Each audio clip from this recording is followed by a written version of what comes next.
उत्पादक अवसर आए, पीछे मत रहो, सबसे पहले मैं, और पाप का निमित्त आए, सबसे पीछे मैं।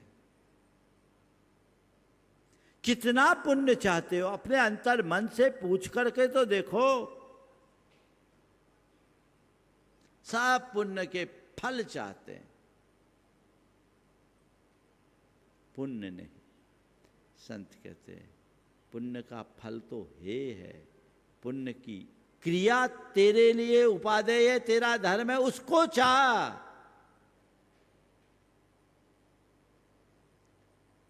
एक सम्यक दृष्टि ज्ञानी जीव के लिए कहा गया, वो पुण्य का फल नहीं चाहता।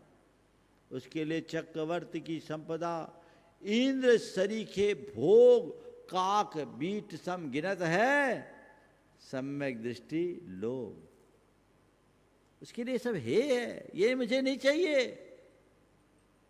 मुझे तो वो चाहिए जो मेरा धर्म है। मैं पुण्य का कर्म चाहता हूं, मैं पुण्य की क्रिया चाहता हूं, क्योंकि उससे पुण्य कमाता भर नहीं, उससे मैं अपने जीवन को पुण्य बनाता हूं।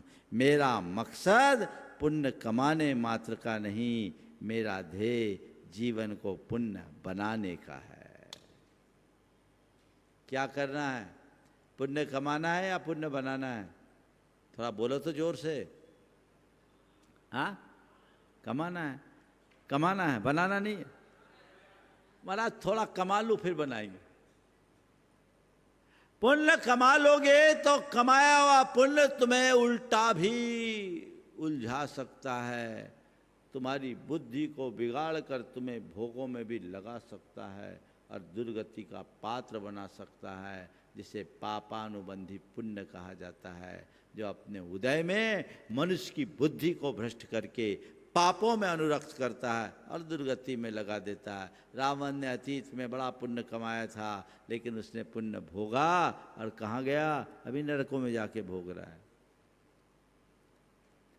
केवल पुण्य कमाने से काम नहीं चलेगा, थोड़ी सी धार्मिक क्रियाएं मात्र करने से काम नहीं चलेगा।